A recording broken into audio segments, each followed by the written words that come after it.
500 वर्ष पहले इसी गोवर्धन में यही पास के एक गांव की एक गोपी वहां ने कथा में ऐसी सुन ली कि गोपियां अपने घर में मक्खन निकारे और जब लालन जामे मैया के साथ जमुना जल भरवे के काजे मैया जमुना जल भरवे जावे ठाकुर जी पीछे पल्लू पकड़ के चले मैया के। वहां समय गोपी अपने सुंदर सुंदर माखनन को खिड़की पे धर दें ताकि सुगंधी आ जाए तो लाला खावे आ जाए वो। ये कथा किसी कलयुग की गोपी ने सुन ली। वो यहीं रहती थी गोवर्धन के पास में। वहां ने कहा कि आज दूध निकारो और दूध निकालते समय भी यही भावना कि यहां से जो मक्खन बनेगा वो चोरी करवे ठाकुर जी आवेंगे। दूध को दही जमायो, दही जमा के बिलोय दियो, बिलोय करके मक्खन निकारो, मक्खन निकाल करके मटका में भर लियो और फिर वह मटका को लेकर के दर्शन करवे गई श्रीनाथ जी के गिरिराज जी पे। दुनिया के लोग तो जय जयकार करें, वो मटका दिखावे अपनो ठाकुर जी दूर से मक्खन दिखा रही है।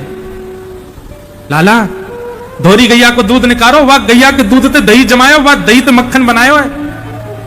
बड़ो चोखो मक्खन निकलो लाला। कोई वैष्णव ने आके कही बोले मैया मक्खन दिखावेगी कि धरेगी, सामने धरिया ठाकुर जी को भोग लग जाएगा। मानो उस मैया को ऐसा लगा ठाकुर जी तो बोल नहीं रहे, कोई तो संकेत करवा रहे हैं कि मक्खन मुझे दे दे। मैया दूर से ही बोली लाला ऐसे ना मिलेगा, ये मक्खन यदि खाना है तो चल के आओ, मेरे घर आओ। जैसे दूसरी गोपी के यहाँ जाकर करके चोरी करी वैसे या गोपी के यहाँ आओ, आकर के चोरी करो। अपना सब पतो बता रही है, ठाकुर जी दर्शन करते। यहाँ से निकलोगे नीचे नीचे निकस करके दाएं हाथ को मुड़ जाइयो, सीधे चलोगे एक सरोवर आएगा, वहां बाएं मुड़ जाइयो और वहां नेक आगे जाओगे, वहां एक खिड़क मिलेगी, बात नेक दाएं मुड़ जाइयो और फिर वहां पे एक ऐसी ऐसी खपरेल सी पड़ी होंगी, वही मेरा निवास है, वहीं आ जाइयो। छीके पर टांग के रखूंगी लाला, आ जाइयो। जाते जाते बार बार ठाकुर जी को तिरछी नजर से देख के जा रही, लाला आवेगो ना। ठाकुर जी नहीं आए। दूसरे दिन ने फिर मक्खन निकालो, मक्खन निकाल के फिर पहुंच गई। फिर लाला को लोभ बताने लगी, फिर ते बोली घर मेरा दूर है, भूल गए होगो बेचारो। फिर ते बताया बोले ऐसे ऐसे करके आ जाइयो लाला। ठाकुर जी फिर नहीं आए। तीसरे दिन तो गुस्सा में पहुंच गई और गुस्सा में जाके बोली लाला मुझे तो ऐसा लगे तेरा बल खत्म है गयो, दिखे द्वापर में बलवान हो, द्वापरन में गोपीन के घर में चलो जायो कर, तो अब लाला तुम्हें बल ना है बच्चों, यही मारे तू मेरे घर ना आ पारो। आज और प्रतीक्षा करूंगी लाला, यदि तू आयो तो मानूंगी कि हाँ तू ही नंदन नंदन है, और नहीं आ पाया तो मैं मान जाऊंगी नंदन नंदन तो द्वापर में चलो गयो। ठाकुर जी को चैलेंज कर गई। शाम का समय हुआ, कुमनदास जी कीर्तन गाने आए। ठाकुर जी के मुख पर सुस्ती दिखाई दे रही है। कुमनदास जी बोले जय जय, कहा गए हो आज बड़े सुस्त से लग रहे हो। बोले आज बात ही ऐसी है गई है। बोले कहा बात है गई।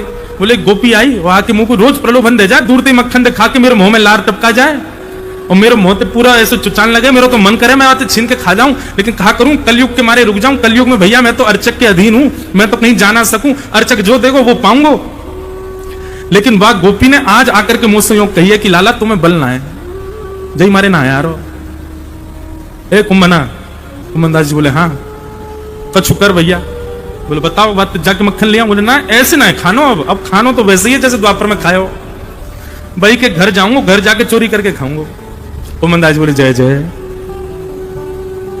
मुंह में तो डंडा पड़ेंगे मैं तो सहलूंगा, लेकिन तुम में यदि पड़गो तो फिर अगले दिन पद बना के गानो पड़ेगा, गिरधर में पड़े डंडा आज हरी। और जय जय अगर आप में डंडा पड़ गए तो क्या होएगा। ठाकुर जी बोले कोई डंडा ना पड़ेंगे। अरे द्वापर में कोई गोपी पकड़ना है पाई मोए, ये तो कलयुग की बात है। कुमनदास जी बोले बूढ़ो बड़ो शरीर है महाराज मेरो, मैं कैसे आपको लेके जाऊंगा। ये सब शयन से पहले चर्चा हो रही है, शयन आरती होने वाली है श्रीनाथ जी की, उससे पहले चर्चा हो रही है कुमनदास जी की और ठाकुर जी की। बंधु मुझे पता नहीं क्यों लगता आज भी ठाकुर जी चर्चा तो करते हैं, राधा रमण जी की हम तो दर्शन करते हैं, पर हम में से किसी से वो चर्चा भी करते हैं। श्री बिहारी जी के हम तो दर्शन करते हैं, पर बिहारी जी चर्चा, हमारे मुझे श्री रसिक बाबा महाराज, रसिका पागल बाबा, ये दर्शन थोड़ी करते, ये चर्चा करते ठाकुर जी थे। ये जब बिहारी जी के मंदिर में जायो करते, हमने तो बहुत पुरानी बात सुनी है, जब बिहारी जी में इतनी भीड़ ना होती, बाबा पीछे सिद्दीन में खड़े होकर के पद सुनायो करते। ये दर्शन ना करते, ये तो चर्चा करते बिहारी जी थे।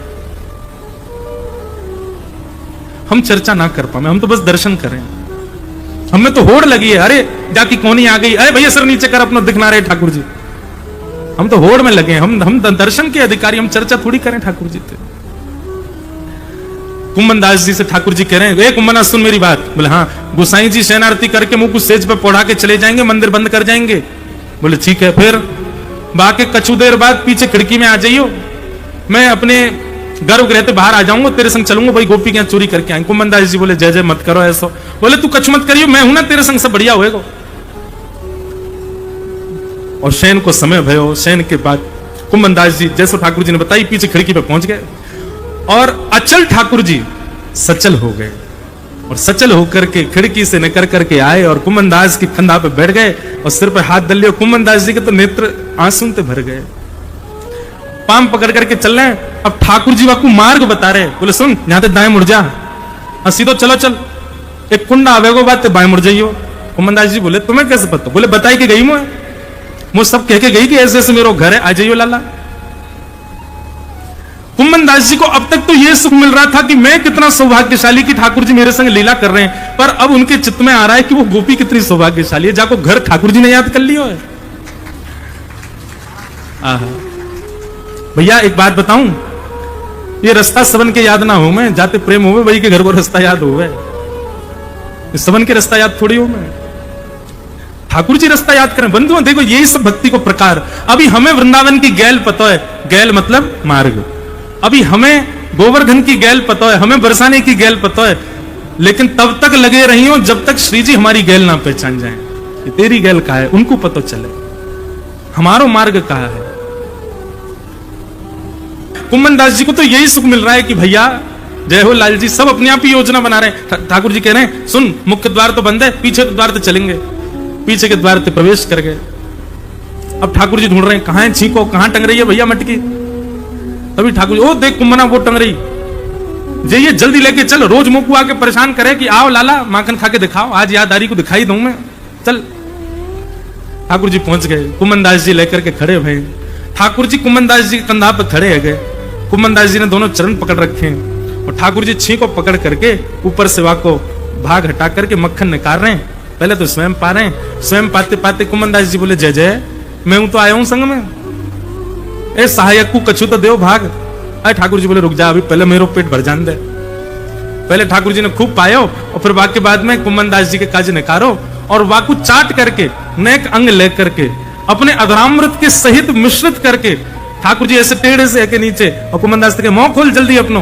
अब कुम्मन दास जी मुंह खोलने, कभी ठाकुर जी आंख पे लगा दें, कभी नाक पे लगा दें, कभी माथे लगा दें। गयो मुंह में, अरे अभी ना आयो लाल जी, बोले जीव निकार बाहर अपनी। और ठाकुर जैसी कुम्मन दास जी जीव निकारी, ठाकुर जी पकड़ रहे हैं जीव, हम बजे गिलगिली सी ले खा ले। कुम्मन दास जी तो अरे भाई कौन आपा संभाल सकता है अपना जब ठाकुर जी इतनी लीला करते हैं तो। कुम्मन दास जी को तो मूर्छा होने लगे, कैसी लीला ठाकुर जी कर रहे हैं। कुम्मन दास जी ने मन में भई इच्छा कि देखूं तो सही है लालन लीला कर कैसे नहीं, इनको स्वरूप कैसे लग रहा है। और जैसे ही ऊपर झांकन लगे तभी कहा देखो कि ठाकुर जी की धोती ढीली है गई है और वो नीचे कुछ सरक रही है और जो ठाकुर जी तो मक्खन खावे में मगन है। कुम्मन दास जी बोले जय जय जय जय जय जय, संभालो संभालो संभालो, अभी दर्शन है जाएंगे सबरे। कहा बोले धोती खिसक रही है। ठाकुर जी इतने मस्त हैं मक्खन खावे में, छींका तो छोड़ ना सके। चार भुजा प्रकट कर लें ठाकुर जी ने, दो भुजा से अपनी धोती पकड़ी और दो भुजा से मक्खन पा रहे हैं। कुम्मन दास जी ने देखी, बोले कि वाह सखी के हाथ को बनो भयो मक्खन इतनो प्रिय है कि वाह के आगे अपनी लाज उतर रही है, वाह को ध्यान नहीं है। वह मक्खन को पकड़े खड़े और करो भी कहा, बोले चार भुजा प्रकट करी है, दो भुजाते धोती पकड़ खड़े हैं, दो भुजाते छीको पकड़ रखो है। कुम्मन दास जी तो बलबली जामे वाले रूप पर। अब तो ऐसी स्थिति है कि संभाल ही नहीं पाए स्वयं को, जैसे पीछे को नेक भाई ठाकुर जो एक कहा करो मैं गिरूंगा, इतने तो महाराज छींके थे मटकी नीचे गिर गई, जोर की आवाज भाई, पूरा घर उठ गया, ओ चोर चोर चोर चोर चोर। लठ ले करके सबरे घर वाले निकल आए।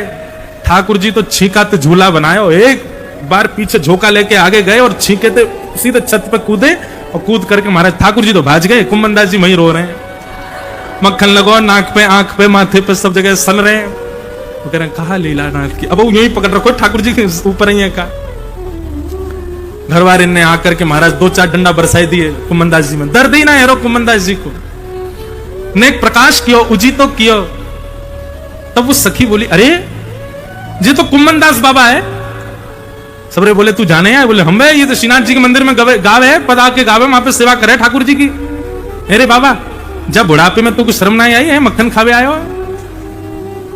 कुमनदास जी के नेत्र खुले, आंसू बह रहे, सखी के पाम पकड़ लिए, बोले कहा बताऊं तो को, तू है सखी बड़ भाग बड़ी, गोपाल तेरे घर आवत है, तू है सखी बड़ भाग बड़ी, नंदलाल तेरे घर।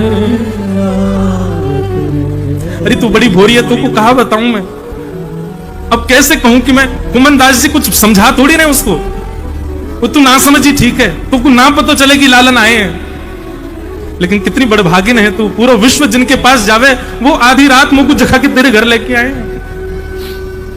तू अपनो श्रृंगार करत है, तू अपनो श्रृंगार करत है, तू अपनो श्रृंगार करत है, तू अपनो श्रृंगार करत है। ये दर्पण हाथ दिखावत है, दर्पण हाथ दिखावत है, तू है सखी बड़ भाग बड़ी, नंदलाल तेरे घर आवत है, तू है सखी बड़ भाग बड़ी, नंदलाल तेरे घर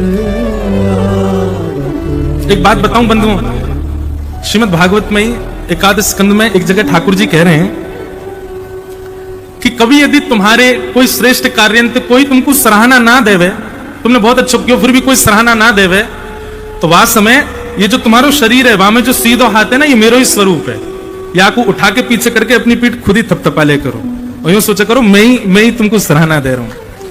तो बात क्या है, सुनो पहले बात को सुनो। इस सीधो हाथ ठाकुर जी का स्वरूप है।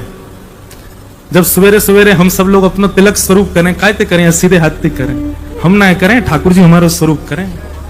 जैसे हम उनको श्रृंगार करें ना, वैसे वो हमारा श्रृंगार करें।